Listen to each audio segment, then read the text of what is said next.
வாங்க, எல்லாம் நல்லா இருக்கேல. நீ என்ன பண்றேன்னு பாக்குறீங்களா? முறுக்கு சுட போறேன், பார்க்கலாம் வாங்க.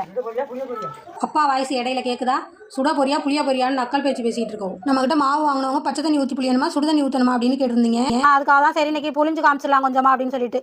ஒரு படி மாவு இருக்கும், இதுக்கு தேவையான உப்பு, 1 கிலோ பச்சரிசி, 150 வெள்ளை உளுந்து, 100 கிராம் புழுங்கல் அரிசி இதெல்லாம் வறுத்து போட்டு அரைச்சிட்டு வந்துருக்கோங்க. பெருங்காயத்தூள் கொஞ்சோண்டு, ரொம்ப போட்டிங்கன்னா சக்கச்சவேர்னு சவக்கும்.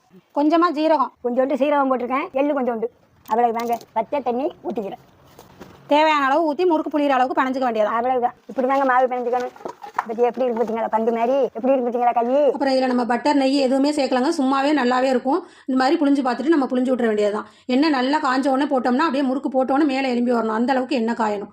புளிஞ்சு விட்டு இந்த அளவுக்கு எண்ணெய் குடிக்கிறது குறைஞ்ச உடனே சொர படங்கணுன்னு நம்ம எடுத்துக்கலாம். இருக்கா எப்படி இருக்கு பார்த்தீங்களா? காட்டி சுட்ட முறுக்கு எப்படி இருக்கு? இந்த வீடியோ பிடிச்சா ஒரு லைக் போடுங்க, ஒரு சப்ஸ்கிரைப் பண்ணுங்க.